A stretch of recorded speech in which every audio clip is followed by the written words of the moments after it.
بسم اللہ الرحمن الرحیم۔ یہ وہ زمانہ تھا جب بنی اسرائیل کی سلطنت دو حصوں میں تقسیم ہو چکی تھی، جس کا ایک حصہ یہودا اور دوسرا حصہ بنی اسرائیل کہلاتا تھا۔ بتایا جاتا ہے کہ اس وقت اسرائیل کا بادشاہ اہیب تھا، جبکہ اس کی بیوی جس کا نام ایزابل تھا،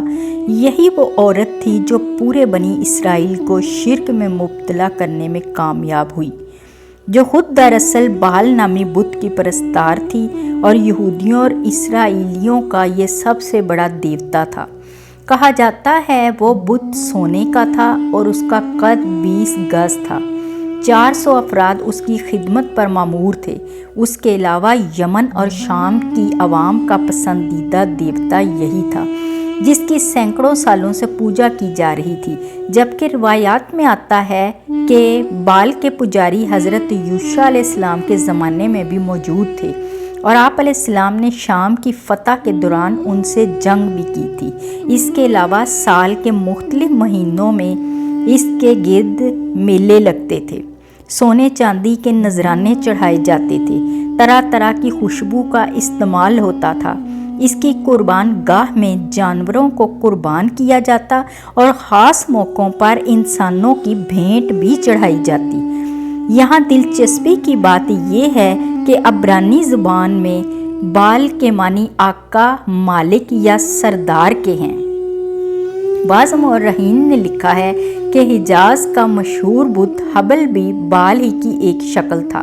قرآن حکیم میں اس نحوست کے بارے میں آیات موجود ہیں۔ یہ آیات اسی واقعے کی طرف اشارہ کرتی ہیں جس میں ایزابل نامی عورت نے پورے اسرائیل کو بال کی پوجا کرنے میں لگا دیا تھا اور بال کے نام پر ایک بڑی قربان گاہ تعمیر کر کے کئی انسانوں کو وہاں قربان کر ڈالا۔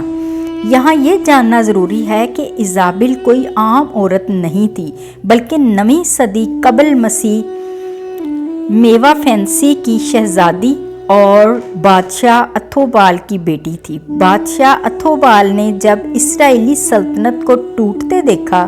تو بہت پریشان ہوا اور اس سلطنت کو پرامن بنانے کا ایک ایسا حل نکالا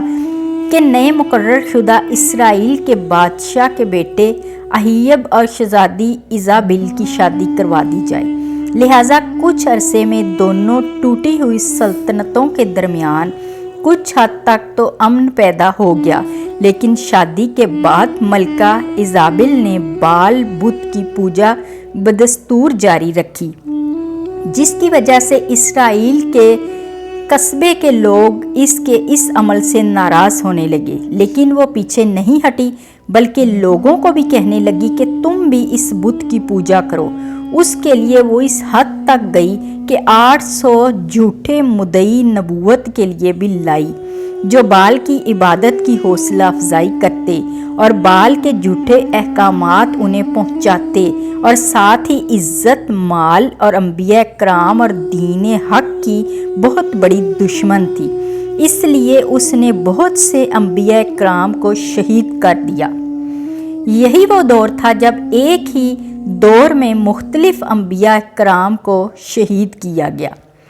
اور اسی وجہ سے اس وحشی قاتل کی شان بنی اسرائیل میں پھیل گئی اور آہستہ آہستہ سب نے بال بت کی پوجا شروع کر دی۔ بنی اسرائیل وہ واحد قوم ہے جس پر سب سے زیادہ انعامات کی برسات کی گئی۔ ہدایت کے لیے سب سے زیادہ پیغمبر اسی قوم میں آئے، لیکن اس کے باوجود بھی ہدایت نہیں پا سکے۔ یہ لوگ ذرا سی ترغیب پر لالچ میں اپنا ایمان کھو دیتے تھے اور غیر اللہ کی عبادت شروع کر دیتے تھے، اور اب جب یہ پوری قوم شرک میں مبتلا ہو گئی تو اللہ تعالیٰ کی طرف سے حضرت الیاس علیہ السلام کو حکم ہوا کہ وہ اس خطے میں جا کر توحید کی تعلیم دیں اور اسرائیلیوں کو بت پرستی سے روکیں۔ حضرت الیاس علیہ السلام نے جب بنی اسرائیل کو صراط مستقیم پر چلنے اور کفر اور شرک سے باز رہنے کی دعوت دی تو انہوں نے دعوت حق مسترد کر دی، جس پر اللہ تعالیٰ نے ان کو خشک سالی سے دوچار کر دیا اور سلطنت اسرائیل کے لوگ پانی کی بوند بوند کو ترسنے لگے، جبکہ دوسری طرف ایزابل حضرت الیاس علیہ السلام کی جان کی